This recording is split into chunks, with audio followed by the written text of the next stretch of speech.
Alors, bonjour à vous tous. Guy Bourgeois pour démarrer l'année 2023. Alors, bienvenue à notre Pep Talk mensuel. Alors, aujourd'hui, on accueille quelqu'un que vous connaissez probablement, mais en tout cas, vous connaissez son nom de par ses produits.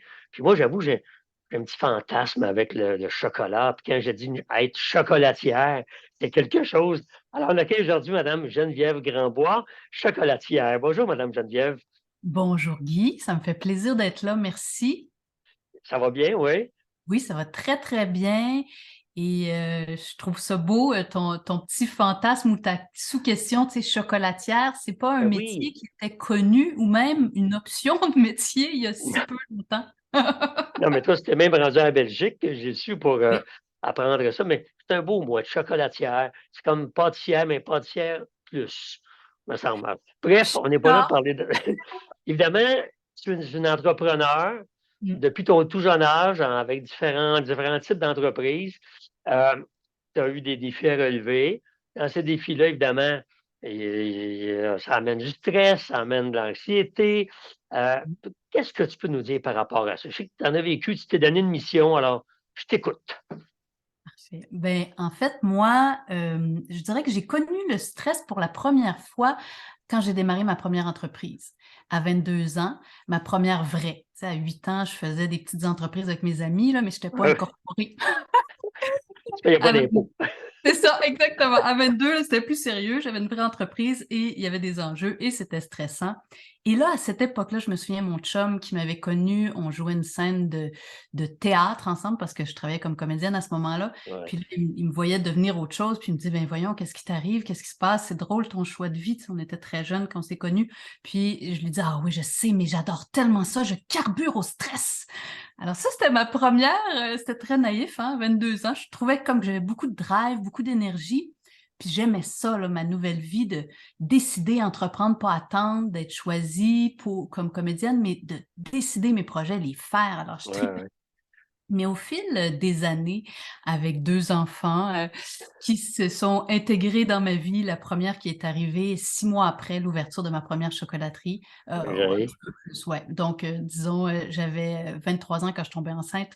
Et donc, bref, tout ça pour dire qu'au fil des années, ce que je trouvais bien excitant, euh, en fait, je pense que ce qui me drivait, c'était de réaliser beaucoup de choses et même réaliser des choses qu'on pense qui sont pas possibles. Quelqu'un me disait, ah, ça, c'est impossible. Je trouvais ça excitant d'être capable. Oui, ben, il y a de la drive, puis il y a de la réalisation de soi. Tu sais, on se dit, hey, je l'ai fait. Probablement, c'est ce qui drive ceux qui veulent graver l'Everest ou gagner une médaille olympique. Hein, c'est, hey, je l'ai fait, je me suis dépassé. Mais toi, ça t'a amené à réfléchir différemment. Oui, ça m'a amené dans le fond à me pousser très très loin parce que j'adorais repousser les limites du possible, mais j'avais pas réalisé que je repoussais mes propres limites en même temps.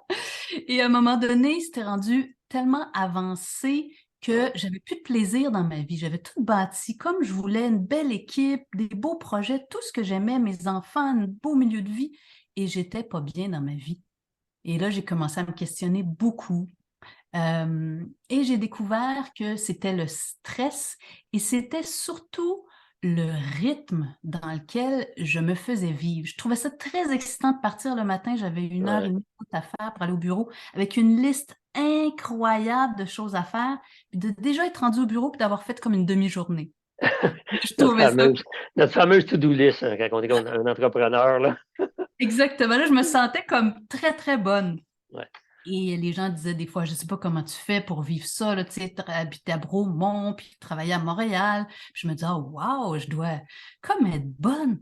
Mais finalement, je dépassais mes limites et je ne savais pas tellement comment faire pour prendre soin de moi. OK. Puis quand tu t'es aperçu de ça, évidemment, probablement, ça t'a amené à réaliser des choses. Mhm. Qu'est-ce que tu as dû faire pour redresser, si on veut, la situation? Quelles sont les solutions que tu as? Parce que il y a sûrement des Oui, gens qui nous regardent, là, puis qui disent, ah, moi aussi, je me sens de même, ou moi aussi, j'ai passé, ou je suis passé au travers ça, ou je m'en vais vers ça. Quelles sont tes solutions? oui. Ben, mes solutions, moi, sont arrivées un peu brutalement parce que j'avais trop une tête, je veux dire, en bon québécois, de cochon.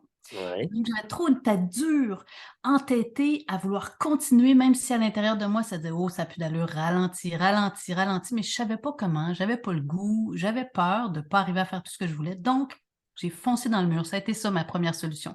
j'ai eu un accident de voiture. Tu sais, là, selon nos croyances, on peut dire, c'est pas Oui, toi je qui comprends. as arrivé ça, hein, mais bon, j'ai eu un gros accident de voiture. J'ai été invalide. Bon, Et là, j'avais, je pouvais plus faire rien d'autre que me reposer puis ralentir, même si je ouais, savais toujours pas comment. Alors, j'ai ouais. appris. Mais tu n'avais pas eu le choix, t'as pas eu le choix là, de Non, réfléchir et de moi, t'arrêter. Guy, je ne l'ai pas fait par la sagesse. Je ne l'ai Ouais. pas fait par l'inspiration. Je l'ai fait par l'expérience brutale parce que Mm. j'étais trop entêtée. Mais mon intention à travers mes partages, mes conférences, mes retraites, peu importe mes cours, ce que je souhaite, c'est offrir un chemin plus doux. C'est pas Même par tes nécessaire. produits. Même par tes Oui, produits, ben oui. ben, c'est exactement ça. C'était ma mission d'entreprise depuis déjà un bon 10-15 ans, là, adoucir la vie des gens à travers mes chocolats, mais je me rends Ouais. compte, c'est encore ça que je veux faire à travers tout le reste, tous mes services. Alors, les outils que j'ai trouvés, j'en ai trouvé plein. Je pense que chacun peut se créer un style de vie qui leur convient, qui est comme personnalisable, mais moi, j'ai trouvé vraiment ma recette, ma formule, et ça y va avec être assez attentif par rapport au rythme. Il y a des fois où on accélère, c'est parfait, des moments où il faut prendre du recul. Donc maintenant, je m'offre ça, je sais l'investissement payant que c'est de faire ça. Ça, c'est OK. ma première chose. Donc, La- ralentir Oui, bon, à la vitesse qu'on veut aller à un certain moment donné. c'est étonnant comme les choses se font quand même et voire des fois mieux. Je courais Intéressant. plus vite, mais Ouais, je faisais pas nécessairement ce qui était important pour moi. Je faisais beaucoup de choses, ça c'est ouais, vrai. ouais. La Mais quantité. oui, mais Ouais. les objectifs importants là, qu'on se met au début de l'année ou dans notre plan stratégique qui sont vraiment importants, étaient souvent noyés à travers toutes les petites choses. OK. Alors, prendre mon temps, ça me permet de réaliser mes objectifs les plus importants. OK. Et après, ben, c'est toutes sortes d'outils, comme par exemple la cohérence cardiaque. Pour moi, ça, c'est un outil de base que j'utilise jour après jour, que j'ai même utilisé juste avant notre rencontre. Et ça paraît. Pour être vraiment centré, tu sais, c'est Ouais, facile, ça coûte rien, ça prend 5 minutes, c'est d'une simplicité extraordinaire. ouais. Euh, Après ça, c'est sûr que quand on a envie d'aller un peu plus loin, ben moi, j'ai la méditation qui vient me permettre, je dirais, d'avoir une zone tampon entre ce qui arrive de Ouais, l'extérieur et mes réactions. Donc, ouais. je Donc, reste ça permet de comme te grounder aussi à l'essentiel, à nous-mêmes, mais aussi à goûter au plaisir de la vie, puis nos enfants, puis etc. tellement, tellement, Ouais, Guy. C'est vraiment ça, moi, ouais. mon constat de tout ça. C'est qu'une fois que le stress, le rythme est devenu harmonieux, raisonnable, c'est savoureux, là. On Ouais, crée des absolument, vies absolument. comme on les aime. Et- Alors, Écoute, Geneviève, tu me fais réfléchir un peu, mais tu me donnes surtout envie d'en savoir plus. hmm, Alors, évidemment, les gens sauront comment faire pour en savoir plus au formax.ca. Mais merci beaucoup pour ton petit partage de quelques minutes. Merci beaucoup pour ce que tu es. Désolé que tu l'aies appris à la dure, mais au moins tu l'as appris. Alors, merci à toi. Bonne année 2023. On se revoit bientôt. merci. À bientôt, Guy. Bye. Bye.